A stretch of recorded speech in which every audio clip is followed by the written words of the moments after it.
কুষ্টিয়ার দৌলতপুর উপজেলা যুবদলের আহ্বায়ক বেনজির আহমেদ বাচ্চুর বাণিজ্যিকভাবে চাষকৃত ৩টি পুকুরে বিষ প্রয়োগ করে প্রায় ৭০ লক্ষাধিক হাজার টাকার মূল্যের দেশি বিভিন্ন প্রজাতির মাছ মেরে দিয়েছে দুর্বৃত্তরা। প্রতিনিধি মোশাররফ হোসেন জানান, মঙ্গলবার দিবাগত রাতে উপজেলার আদাবাড়িয়া গ্রামে এই ঘটনা ঘটিয়েছে দুর্বৃত্তরা। এই ঘটনায় তীব্র নিন্দা জানিয়েছেন উপজেলা বিএনপির আহ্বায়ক ও সাবেক সংসদ সদস্য রেজা আহমেদ বাচ্চু মোল্লা সহ অঙ্গ সংগঠনের নেতৃবৃন্দ।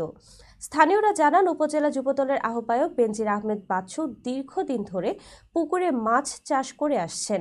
এবারও তিনি 5টি পুকুরে বাণিজ্যিকভাবে মাছ চাষ করেছেন। সম্প্রতি মাছ বিক্রি করার ঘোষণা দিয়েছিলেন তিনি। বুধবার ভোরে একটি পুকুরে মাছ মরে ভাসতে দেখেন। একই অবস্থা পাশাপাশি আরও 2টি পুকুরে, মোট 3টি পুকুরে মাছ মরে ভাসতে দেখে এলাকায় তোলপাড় শুরু হয়ে যায়। খবর পেয়ে বুধবার সকালে এলাকার শত শত মানুষ পুকুর পাড়ে এসে ঘটনার তীব্র নিন্দা জানান। স্থানীয় মাছ চাষি জানান, মঙ্গলবার দিবাগত রাতে দুর্বৃত্তরা পুকুর 3টিতে পাঙ্গাস, মোনো, রুই, মৃগেল সহ শত শত বন মাছ মারা গিয়ে পানিতে ভাসতে থাকে।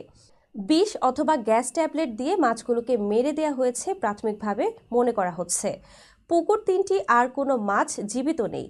ক্ষতিগ্রস্ত মাছ চাষি ও উপজেলা যুবদলের আহ্বায়ক বেনজির আহমেদ বাচ্চু বলেন, পুকুর 3টিতে প্রায় ৭০ লাখ টাকার মাছ ছিল।